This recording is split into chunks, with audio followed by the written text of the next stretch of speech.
എഴുന്നേൽക്കട്ടെ അപ്പോസ്തലർ, എഴുന്നേൽക്കട്ടെ പ്രവാചകർ, എഴുന്നേൽക്കട്ടെ സുവിശേഷകർ, ഉണർവോടെ സുവിശേഷം ഘോഷിക്കാം. ഭാരതം ഉണരണം, യേശുവിൽ വളരണം. എന്നെ ഉപയോഗിക്കൂ നാഥാ, എന്നെ ഉപയോഗിക്കൂ നാഥാ.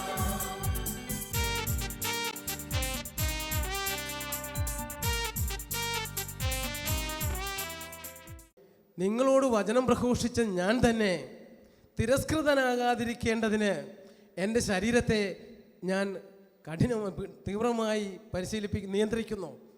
നിങ്ങളോട് വചനം പ്രഘോഷിച്ച ഞാൻ തന്നെ തിരസ്കൃതനാകാതിരിക്കുവാൻ എന്നെ തന്നെ, എൻ്റെ ശരീരത്തെ ഞാൻ നിയന്ത്രിക്കുന്നു. പ്രിയമുള്ളവരെ, ആത്മശുശ്രൂഷയിലായിരിക്കുമ്പോൾ നമ്മുടെ ശരീരത്തെക്കുറിച്ചുള്ള അവബോധം, ആത്മാവിൻ്റെ നിറവ്, ആത്മാവിൻ്റെ ശക്തി, ആത്മാവ് നമ്മളെ ഉപയോഗിക്കാൻ തുടങ്ങുമ്പോൾ അതിൽ നിലനിന്ന് വളരുകയും ആ ശുശ്രൂഷയിൽ കാലങ്ങളോളം നിലനിന്ന് പോകണമെങ്കിൽ, ഞാൻ നിങ്ങളോട് പറയുന്നത് ഏതാണ്ട് 82-83 ഞങ്ങൾ 175ഓളം പേര് ശുശ്രൂഷകരായിട്ടുള്ളവർ ഇവിടെ മഞ്ഞുമല ആശ്രമത്തിൽ ഒരുമിച്ച് കൂടിയിരുന്നു. അതോടൊപ്പം തന്നെ കടുത്തുരുത്തിയിലെ 170-ലേറെ പേര് കൂടി. ഞാൻ ഇന്ന് പലരെയും വഴിയിലൊക്കെ വെച്ച് കാണുമ്പോൾ അന്ന് അവർക്കുണ്ടായിരുന്ന തേജസ്സും അന്ന് അവരിലുണ്ടായിരുന്ന തീക്ഷ്ണതയും അനേകർക്ക് ചോർന്നുപോയി. എന്തുകൊണ്ട് അങ്ങനെ ചോർന്നുപോയി? അതിൻ്റെ പരമപ്രധാനമായ കാര്യം, സ്നേഹയ്ക്ക് ഉണ്ടായിരുന്ന ഈ ശ്രദ്ധ. നിങ്ങളോട് വചനം പ്രഘോഷിക്കുന്ന ഞാൻ തന്നെ തിരസ്കൃതനാകാതിരിക്കേണ്ടതിന് എൻ്റെ ശരീരത്തെ ഞാൻ കഠിനമായി നിയന്ത്രിക്കുന്നു.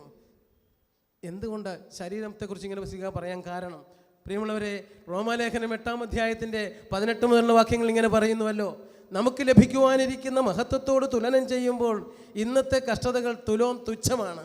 എന്നിട്ട് പറയുകയാണ്, സൃഷ്ടപ്രപഞ്ചം ദൈവമക്കളുടെ വെളിപ്പെടുത്തലിനെ ആകാംക്ഷാപൂർവം കാത്തിരിക്കുന്നു. സമസ്ത സൃഷ്ട വസ്തുക്കളും നമ്മളോടൊത്ത് ഇതാ ശരീരത്തിൻ്റെ വീണ്ടെടുപ്പാകുന്ന പുത്രത്വലബ്ധി സ്വന്തമാക്കുന്നതിന് വേണ്ടി തീവ്രവേദന അനുഭവിക്കുന്നു. അഥവാ പ്രസവ വേദന അനുഭവിക്കുന്നതാണ് അവർ സ്ത്രീ പറഞ്ഞിരിക്കുന്നത്.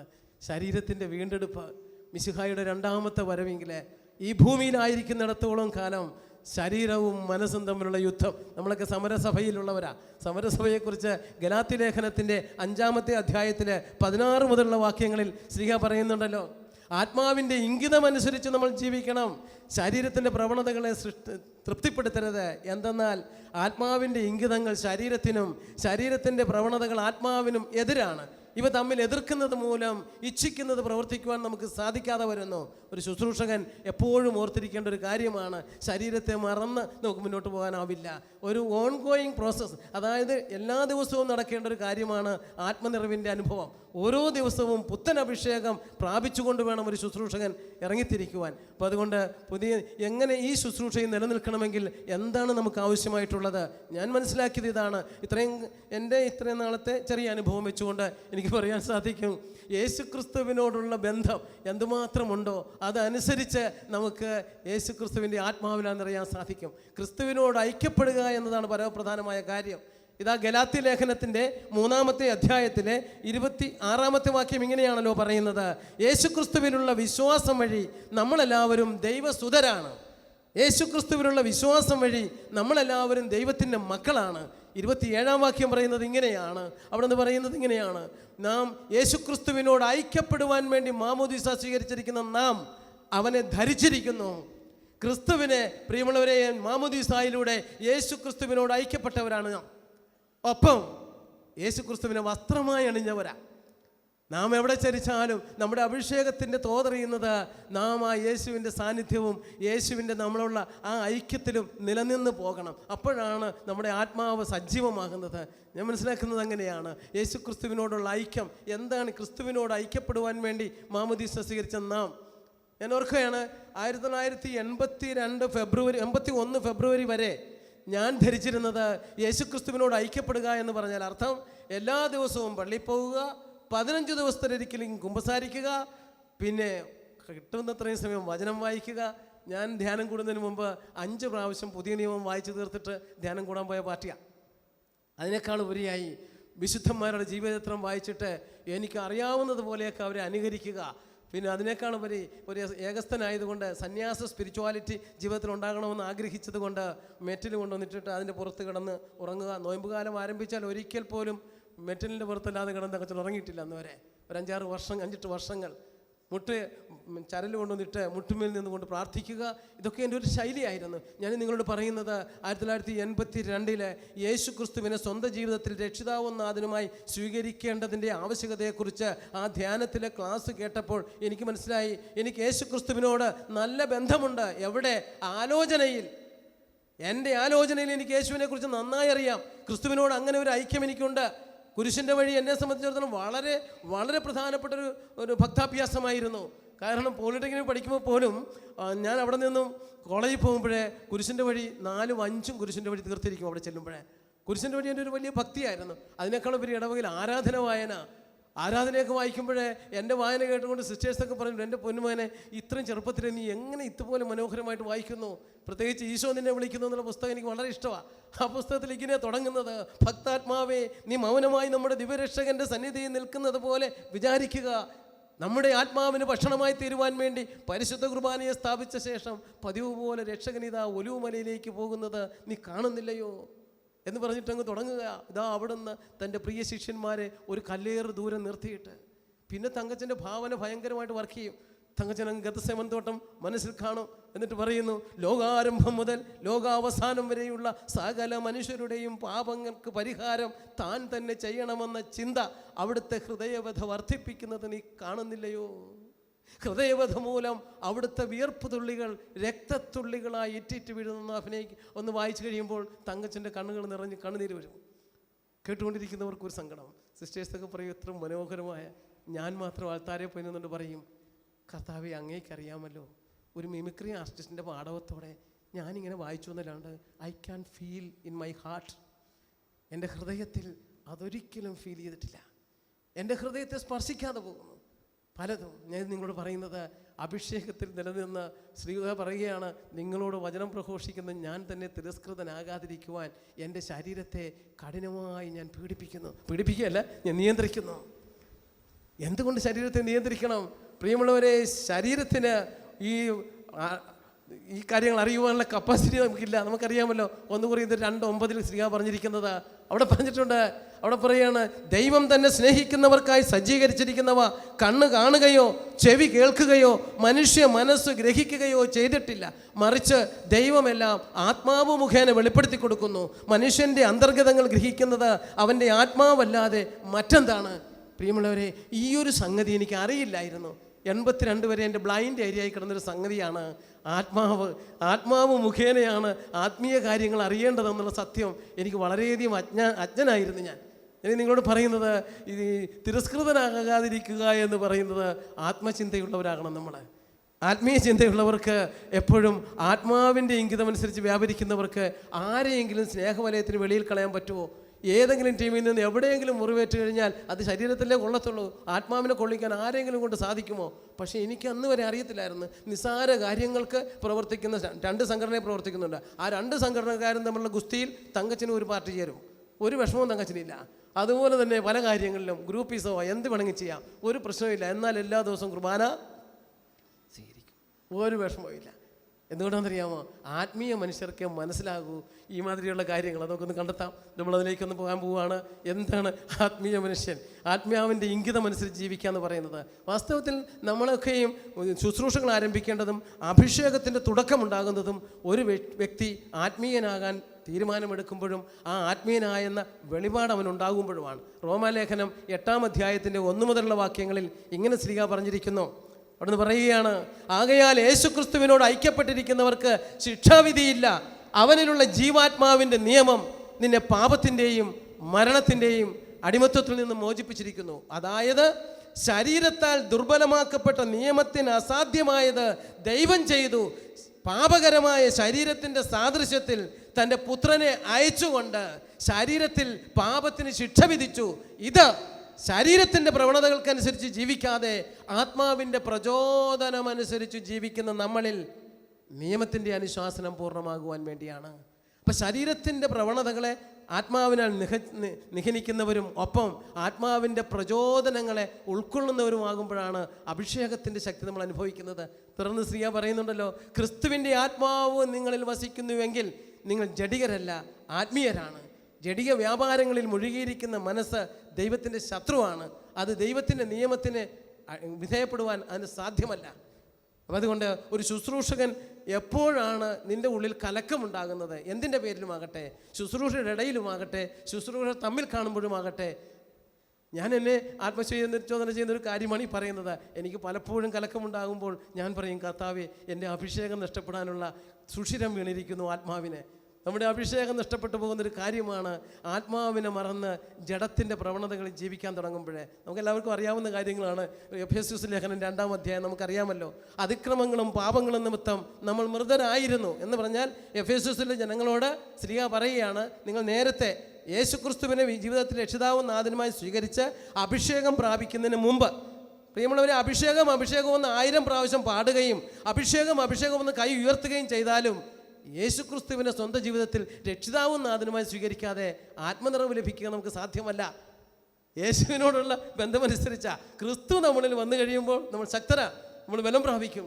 അതാണ് ഉണ്ടാകേണ്ടതും. എന്ന് പറഞ്ഞു വരുന്നത്, എഫെസോസിലെ സഭയോട് ക്രിസ്തു പൗലോസ് പറയുകയാണ് 2-ാം അധ്യായത്തിലെ, അതിക്രമങ്ങളും പാപങ്ങളും നിമിത്തം നിങ്ങൾ മൃതരായിരുന്നു. അന്ന് അനുസരണക്കേടിൻ്റെ മക്കളിൽ പ്രവർത്തിക്കുന്ന അരൂപിയായ അന്തരീക്ഷ ശക്തികളുടെ അധീശന്മാരെ അനുസരിച്ചു കൊണ്ടാണ് നിങ്ങൾ ജീവിച്ചിരുന്നത്. സ്വഭാവേന നിങ്ങൾ അന്ന് ഈ ക്രോധത്തിൻ്റെ മക്കളായിരുന്നു.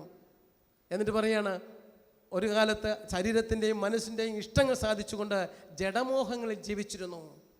എന്നിട്ട് പറയുന്നതാണ്, എന്നാൽ കരുണാസമ്പന്നനായ ദൈവം നമ്മോട് കാണിച്ച മഹത്തായ സ്നേഹത്താൽ ക്രിസ്തുവിനോടുകൂടെ നമ്മളെ ജീവിപ്പിച്ചു.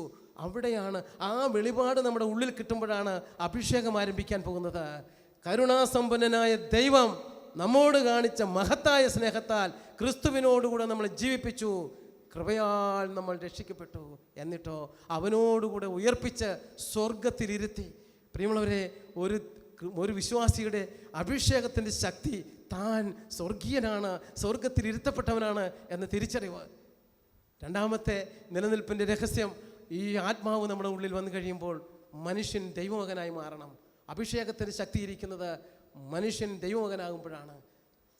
സൃഷ്ടപ്രപഞ്ചം ദൈവമക്കളുടെ വെളിപ്പെടുത്തലിനെ ആകാംക്ഷാപൂർവ്വം കാത്തിരിക്കുന്നു. സമസ്ത സൃഷ്ടവസ്തുക്കളും നമ്മളോടൊത്ത് ഈറ്റുനോവ് അനുഭവിക്കുന്നു ദൈവമക്കളുടെ വെളിപ്പെടുത്തൽ പ്രാപിക്കാൻ വേണ്ടി. ഇതുപോലെ തന്നെ ആത്മാവിൻ്റെ ആദ്യ ഫലം ലഭിച്ചിരിക്കുന്ന നാമും ശരീരത്തിൻ്റെ വീണ്ടെടുപ്പാവുന്ന പുത്രപ്തിലപ്തി സ്വന്തമാക്കുവാൻ വേണ്ടി അവരോടൊത്ത് ഈറ്റുനോവ് അനുഭവിക്കുകയാണ്. നമ്മുടെ ശരീരം നമുക്കെതിരായി നിലനിൽക്കുമ്പോഴും നമ്മളെ ശക്തിപ്പെടുത്തുന്നത് നമ്മുടെ ഉള്ളിലുള്ള അഭിഷേകമാണ്. ഏറ്റവും വലിയ പവർ എന്ന് പറയുന്നത് മനുഷ്യൻ ദൈവമകനായി മാറുന്നതാണ്. അതാണല്ലോ യോഹന്നാന്റെ സുവിശേഷം 1-ാം അധ്യായത്തിൽ 12-ാം വാക്യത്തിൽ പറയുന്നത്.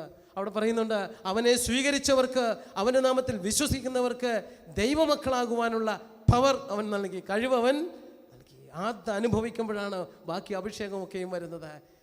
ഇതുണ്ടാവണം നമുക്ക്. ഞാൻ ഓർക്കുകയാണ്, ഞാൻ സാധാരണ ഞങ്ങളുടെ ലീഡേഴ്സ് കൂടുമ്പോൾ ഞാൻ പറയാറുണ്ട്, ഒരിക്കലും 85-ൽ ജീസസ് യൂത്ത് 85-ലെ ആ കൺവെൻഷനിൽ ഞങ്ങൾ കൺവെൻഷൻ കഴിഞ്ഞ് നന്ദി പറയാനായിട്ട് ദേവര കോളേജിൽ കൂടി. അപ്പോൾ ചങ്ങനാശ്ശേരിയിലൊരു പയ്യൻ ഇരുന്ന് പറയുകയാണ്, എൻ്റെ അളിയ ആ സ്റ്റേജിലെ പ്രസംഗം എത്ര അഭിഷേകമായിരുന്നു, എൻ്റെ അളിയ അവിടുത്തെ ഓഡിയോ വിഷ്വൽ പ്രോഗ്രാം വളരെ മനോഹരമായിരുന്നു, അളിയ ഞാനങ്ങയെ സ്തുതിക്കുന്നു, അളിയ ഞാനങ്ങയെ മഹത്വപ്പെടുത്തുന്നു, അളിയ അവിടുത്തെ ഫുഡ് മിനിസ്ട്രി ഏറെ ഭേദമായിരുന്നു. അപ്പോൾ ഞാൻ ഇവനെ തോണ്ടി, എടാവേ എന്ത് നീ അളിയാന്ന് വിളിക്കുന്നത്? എടാവേ എനിക്ക് 2 പെങ്ങന്മാരേ ഉള്ളൂ, അവർ 2 പേരും കന്യാസ്ത്രീകളായി. അപ്പം പിന്നെ അവനാരാ?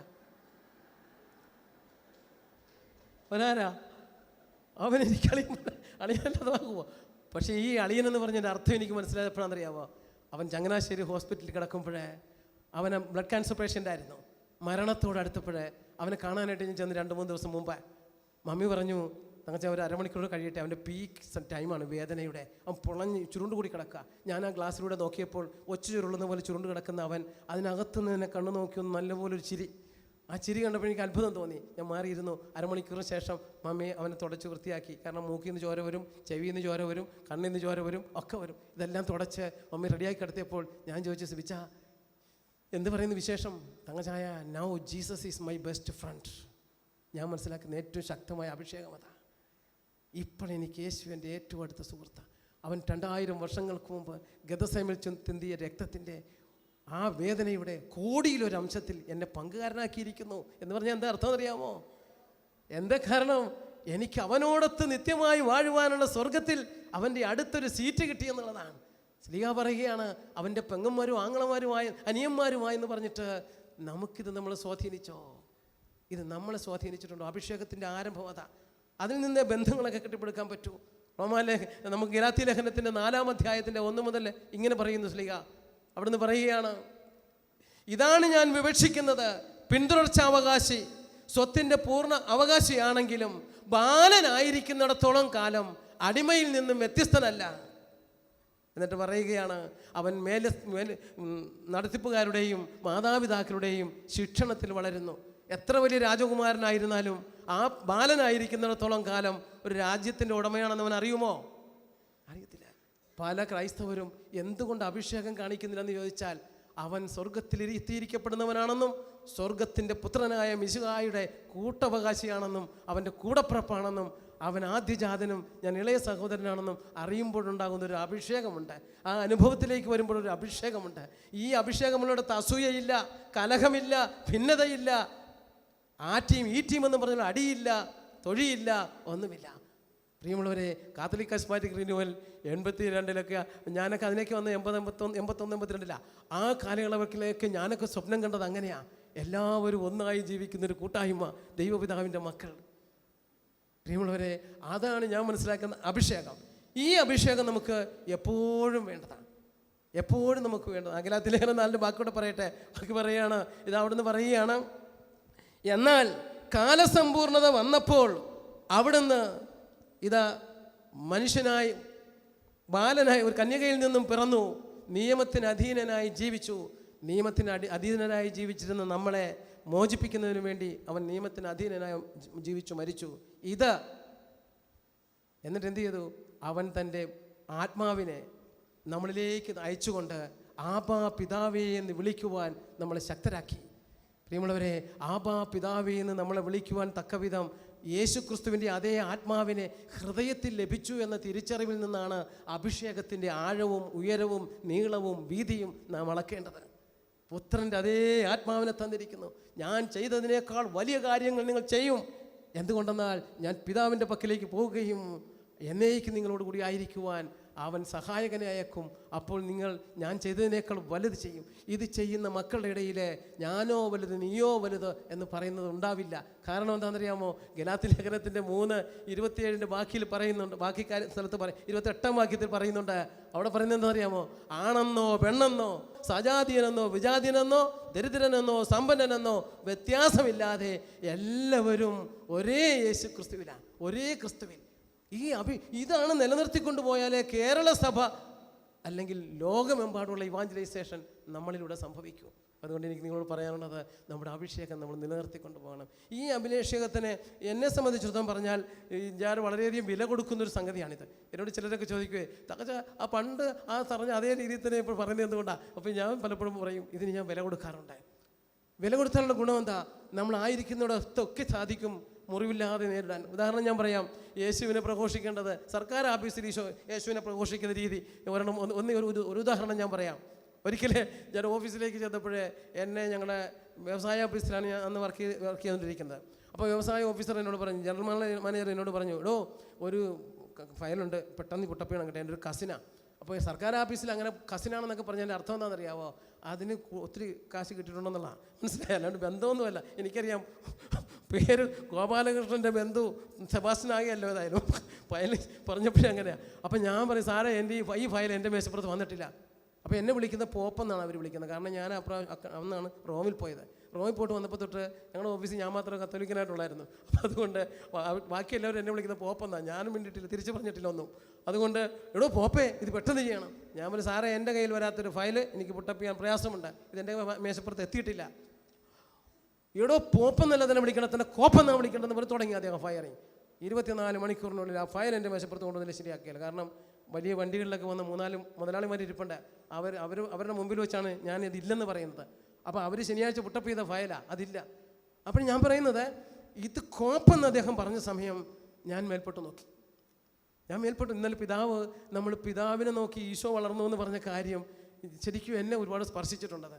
ഞാൻ മേൽപ്പെട്ട് നോക്കി, പിതാവേ ഈ ഫയൽ എൻ്റെ കയ്യിലില്ലെന്ന് നിനക്കറിയാമല്ലോ, ഈശോയെ എൻ്റെ കയ്യിലില്ലെന്ന് നിനക്കറിയാമല്ലോ. കൈകൾ നെഞ്ചത്തോട് വെച്ചിട്ട് പറഞ്ഞു, എന്താ പറയുക, ഇന്ന് രാവിലെ കുർബാന സ്വീകരിച്ചവനാ. കർത്താവേ എൻ്റെ കയ്യിലെന്ന് നിനക്കറിയാമല്ലോ. പിന്നെ ഞാനത് കാരണം ഒരു അസ്വസ്ഥതയില്ലാതിരിക്കുമ്പോൾ ഓഫീസിലെല്ലാവരും പണി മുടക്കി. ഞാൻ സ്റ്റാഫ് സെക്രട്ടറിയുടെ നേരെ ഓഫീസർ ഷൗട്ട് ചെയ്തു, അതുകൊണ്ട് ഞങ്ങൾ പണിയുന്നില്ല. ഞാൻ പറയും, എനിക്കില്ലാത്ത ഫീലിങ്ങിനെ കൊണ്ടാകണ്ട, നിങ്ങളെല്ലാവരും പോകും. 27 സെഷനിലേക്ക് ഞാൻ ലെറ്റർ വിട്ടു, ഇങ്ങനെ ഇത്ര നമ്പർ ഫയൽ മിസ്സായിരിക്കുന്നു, ഉടൻ കണ്ടെത്തി തരണമെന്ന്. എല്ലാവരും ഒപ്പിട്ട് തന്നു, വെരിഫൈഡ് നോട്ട് ഫൗണ്ട്. എല്ലാവരും അന്വേഷിച്ചിട്ട് കണ്ടെത്തിയിട്ടില്ല. അപ്പോൾ ഞാനിതും കൊണ്ട് പിന്നെയും തുടങ്ങി ഫയറിങ് കഴിഞ്ഞിട്ട് ഞാൻ ഉടനെ പരിശുദ്ധാത്മാവിനോട് പറയാം, പരിശുദ്ധാത്മാവേ ഈ ഫയലൊന്ന് കാണിച്ചു തരണമേ. ഞാൻ മനസ്സിലാക്കുന്നത് അതൊരു അഭിഷേകമാണ്. ഇവിടുത്തെ കമ്പനി ഓഫീസ് മുഴുവൻ ആവാട് ഡിസോർഡറായി, നമുക്ക് ഒന്ന് കാണിച്ചത് എന്നെ സഹായിച്ചു തരൂ. അപ്പോഴേക്കും രജിസ്ട്രേഷൻ സെക്ഷനിലെ 7ാമതിരിക്കുന്ന ഫയൽ മുകളിൽ 400 ഫയലുകൾ അടുക്കി വെച്ചിട്ടുണ്ട് 5 കെട്ടായിട്ട്. അതിൽ ഏറ്റവും മുകളിൽ നടുക്കിരിക്കുന്നതിൻ്റെ 7ാമത്തെ നീല പ്ലാപ്പുള്ള ഫയൽ ഓടിച്ചൊന്ന് മിനി ആ ഫയലൊന്ന് എടുത്തരാമോ. ആ പെൺകുട്ടി എഴുതി തന്നിട്ടുണ്ട്, വെരിഫൈഡ് നോട്ട് ഫൗണ്ട്. അന്വേഷിച്ച് കണ്ടെത്തിയിട്ടില്ല. അവർക്ക് പറ്റത്തുമില്ല 400 ഫയൽ നോക്കാൻ. പക്ഷേ അതെടുത്തുകൊണ്ട് വന്ന് ഓഫീസറെ കാണിച്ചു, സാറേ ഞാൻ എഴുതാത്ത ഫയല്, ഞാൻ കൈതൊടാത്ത ഫയല് സാറ് 2 ദിവസമായിട്ട് എന്നെ കണ്ടമാനം ഫയർ ചെയ്തു. അപ്പോൾ ഞാൻ ഇത് കാണിച്ചു, ഇത് കണ്ടാ സാർ. അപ്പോൾ സാർ എന്നോട് പറഞ്ഞു, സോറി അഗസ്റ്റിൻ. ഞാൻ ഇല്ല സാർ സോറി പറയരുത്, ഞാൻ മാതാപിതാക്കളെ ബഹുമാനിക്കുക എന്ന കൽപ്പന പാലിച്ച് വരുന്നതാണ്. അതുകൊണ്ട് സാറ് മനസ്സിലാക്കണം, സാറ് രാവിലെ കുറിയൊക്കെ തൊട്ട് പ്രാർത്ഥിച്ചിട്ടാണ് വരുന്നത്, ഞാനും പോയി പരിശുദ്ധ കുർബാന സ്വീകരിച്ചിട്ടാണ് വരുന്നത്. നമ്മൾ 2 പേര് സ്വീകരിച്ച് ഈശ്വരൻ ആരാണെന്ന് നമ്മളിവിടെ പ്രഘോഷിക്കരുത് സാർ. ഞാൻ കണ്ടെത്തി യേശു സാർ അവരുടെ മുമ്പിൽ 6-7 പേരുടെ മുമ്പിൽ, പ്രത്യേകിച്ചും സമൂഹത്തിലെ മാന്യന്മാരുടെ മുമ്പിൽ വെച്ച് കോപ്പെന്നും എന്നെ ഇപ്പം ശരിയാക്കി കളയുമെന്നൊക്കെ പറഞ്ഞപ്പോൾ എനിക്കത് ഫീൽ ചെയ്യാതിരുന്നത് ഞാനൊരു ക്രിസ്ത്യാനി ആയതുകൊണ്ടാണ്. എൻ്റെ ഉള്ളിൽ യേശു ഉണ്ട്, അവൻ എന്നെ അതിന് പ്രാപ്തനാക്കി. സർക്കാർ ഓഫീസിൽ പ്രസംഗിക്കേണ്ട സുവിശേഷം അങ്ങനെയാണ്. ഇതിനിടയ്ക്കൊരു സംഭവം ഉണ്ടായിരുന്നു. തപാൽ ക്ലർക്ക് ഓടി വന്ന്, സാറിൻ്റെ ഈ ഫയൽ സാറിൻ്റെ പേരിൽ എഴുതി വെച്ചിട്ടുണ്ട്, പക്ഷേ സാറ് ഒപ്പിട്ടെടുത്തിട്ടില്ല എന്നും പറഞ്ഞ് ഒരു ദിവസം മുമ്പ് വന്നായിരുന്നു എൻ്റെ അടുത്ത്. അപ്പം ഞാൻ പറഞ്ഞു, മോളെ എന്ത് പറ്റി? അവൾ വിയർത്ത് ചുരിദാറെല്ലാം നനഞ്ഞ് വിഷമിച്ച് തലകറങ്ങി വീഴത്തേക്ക് സാറിങ്ങനെ നിൽക്കും, എന്നെ ഇപ്പോൾ വിളിപ്പിച്ചാൽ ഞാൻ അവിടെ വീണ് പോകും സാർ, അതുകൊണ്ട് എന്ത് ചെയ്യണം സാർ എന്ന് പറഞ്ഞ് കരയാ. ഞാൻ ഇങ്ങോട്ട് കൊണ്ടുപോവാ, ഞാൻ ഒപ്പിട്ട് കൊടുത്തു. അപ്പോൾ എന്നോട് ചോദിച്ചു, സാർ എടുത്തില്ല, അത് കുഴപ്പമില്ല, നീ ഇനിയിപ്പോൾ ഫ്രീ ആയില്ലേ, ഞാനല്ലേ ഒപ്പിട്ടെടുത്തിരിക്കുന്നത്, നീ വെക്കോ. ഈ കിട്ടിക്കഴിഞ്ഞപ്പോൾ അവൾ ഓടി വന്നു, സാറേ ഇന്നലെ സാർ എടുക്കാത്ത ഫയൽ എന്തുകൊണ്ട് സാർ ഒപ്പിട്ട്? എടി കൊച്ചേ, 2000 വർഷങ്ങൾക്ക് മുമ്പ് ഒരുത്തിനെല്ലാം ഒപ്പിട്ടെടുത്തു എൻ്റെത്, അതുകൊണ്ട് നിൻ്റെ തുറണം ഞാൻ ഒപ്പിട്ടെടുത്തു. അത്ര കൊണ്ട് കാര്യം. ഞാൻ മനസ്സിലാക്കുന്ന അഭിഷേകം, ഇവാഞ്ചലൈസേഷൻ ഇതൊക്കെയാണ് ഇവിടെ സംഭവിക്കണം. ഇതേ ഓഫീസറുടെ ഭാര്യ ദട്ടലിൻ്റെ അസുഖം എന്നെ കളിയാക്കും, എപ്പോഴും പറയും, എടോ താൻ വചനപ്രഘോഷകനാണ്, നന്ദി പറയാൻ പാടില്ല, നന്ദി പറയുമ്പോൾ താൻ ഒറ്റവാക്കി പറയണം, അല്ലെ നീണ്ടു പോകുമെന്നൊക്കെ പറഞ്ഞാൽ കുറ്റപ്പെടുത്തുന്ന പാർട്ടി. ഭാര്യയ്ക്ക് കട്ടലിൻ്റെ കശോന് ഉയർന്നപ്പോഴേ വിളിച്ചു പറയാൻ തുടങ്ങി, അഗസ്റ്റിനെ ഒന്ന് പ്രാർത്ഥിക്കാനോടോ നമ്മുടെ കർത്താവ്. ഞാൻ പറയാം, ആരോട് പ്രാർത്ഥിക്കാൻ സാറേ? അത് കർത്താവിനോട്, വേറെ ആരോട് പ്രാർത്ഥിക്കാനാ? ഞാൻ മനസ്സിലാക്കുന്ന സർക്കാർ ഓഫീസിലെ ഇവാഞ്ചലൈസേഷനും അഭിഷേകവും അതാ. ഇതുപോലെ നമുക്ക് ഓരോ സ്ഥലങ്ങളിലും പോകുമ്പോൾ അഭിഷേകത്തോടെ നോക്കിക്കാണാനുള്ള കൃപ കർത്താവ് തരും ഓരോ സംഭവങ്ങളിലും. ഞാൻ പറയുന്നത്, പ്രസംഗിക്കാൻ പോകുമ്പോഴും ഞാൻ എപ്പോഴും ശ്രദ്ധിക്കുന്നൊരു കാര്യമാണ്. കേരളത്തിൽ എനിക്ക് തോന്നുന്നു ഡിവൈനും KST യും സോണും എല്ലായിടത്തും ഒരുമിച്ച് പോയിക്കൊണ്ടിരിക്കുന്ന ഒരു പാർട്ടി ഞാൻ തന്നെയാണ്. അതിൻ്റെ കാരണം എന്താണെന്ന് പറഞ്ഞാൽ, ഞാൻ ഈ ആബായ എക്സ്പീരിയൻസ് നഷ്ടപ്പെടാതിരിക്കാൻ വേണ്ടി ആരൊക്കെ എവിടെയൊക്കെ എന്തെല്ലാം സംഭവം ഉണ്ടായാലും കർത്താവെ അഭിഷേകമുണ്ടോ, കർത്താവെ അത് അങ്ങനെ ചെയ്യുന്നത്. സകലതും അവൻ വഴി ഉണ്ടായി, അവനിലൂടെയും ഉണ്ടായി, അവന് വേണ്ടിയും ഉണ്ടായി. അതുകൊണ്ട് അവനിലൂടെ ഉണ്ടാകുന്നതിന് ഒന്നിനെയും എതിർക്കുന്നവനാകരുത്. പക്ഷേ നീ ചിലപ്പോൾ സ്ഥാനത്തൊക്കെ ഇരിക്കുമ്പോൾ, ഇപ്പോൾ വൈസ് ചെയർമാൻ ആണെങ്കിൽ സഭയുടെ ആറ്റിറ്റ്യൂഡ് എന്താണ്, ചെയർമാൻ്റെ ആറ്റിറ്റ്യൂഡ് എന്താണ്, ഇദ്ദേഹം എന്ത് പറയുന്നു, അതൊക്കെ അനുസരിച്ച് എനിക്ക് നിൽക്കാൻ പറ്റത്തുള്ളൂ. അല്ലെ കമ്മ്യൂണിറ്റിയിലെ പ്രശ്നമോ അല്ലാത്തിടത്തൊക്കെ ഞാൻ ശ്രദ്ധിക്കും. എൻ്റെ വ്യക്തിപരമായ ഒരു ഇടപെടൽ അങ്ങനെ തന്നെയാണ്. ഞാൻ ഇവിടുത്തെ ബൈബിൾ കോളേജിലെ പിള്ളേർ ക്ലാസ് എടുക്കുമ്പോഴും, കോട്ടയിലെ സമയത്ത് ഇപ്പോഴും ആന്തരികസഭയ്ക്ക് എടുക്കുമ്പോഴും, IMSലെ പോയി വരദാനങ്ങൾ എടുക്കുമ്പോഴും, സോണുകളിലുള്ള എല്ലായിടത്തും എല്ലാ സ്ഥലത്തും നമുക്ക് നിലനിൽക്കാൻ നമ്മുടെ അഭിഷേകം നമ്മളെ സഹായിക്കും. ഇന്ന ഗ്രൂപ്പ് ഇന്നതെന്ന് പറഞ്ഞ് നമ്മളെ വേർതിരിക്കുന്നുണ്ടെങ്കിൽ അവിടെ എന്തോ അഭിഷേകത്തിന് തകരാറുണ്ടെന്നാണ് ഞാൻ മനസ്സിലാക്കുന്നത്. ഒരിക്കലും അഭിഷേകം നമ്മൾ ഒരു സ്ഥലത്ത് കെട്ടിടാൻ പറ്റത്തില്ല. ആ സ്വാതന്ത്ര്യമാണ് കർത്താവ് തന്നത്. സഭയിൽ എവിടെയെല്ലാം ശുശ്രൂഷയുണ്ടോ അവിടെയെല്ലാം ഓടിയെത്തണം. നമ്മുടെ സാന്നിധ്യം ഒരുപക്ഷെ എങ്കിൽ ചിലർക്ക് ജീവൻ നൽകാൻ ഉപകരിച്ചെന്ന് വന്നേക്കാം, ഒരുപക്ഷെ ചിലർക്ക് മറ്റ് സഹായകമായെന്നും വന്നേക്കാം. അതുകൊണ്ട് ഞാൻ പറയുന്നത്, അഭിഷേകത്തിൽ നിലനിൽക്കണമെങ്കിൽ പൗലോസിനെ ചെയ്തതുപോലെ ശരീരത്തെ കർശനമായി നിയന്ത്രിക്കാൻ പഠിക്കണം. നമ്മുടെ ഫാസ്റ്റിങ്, ഉപവാസം സിസ്റ്റർ പറഞ്ഞു കഴിഞ്ഞു.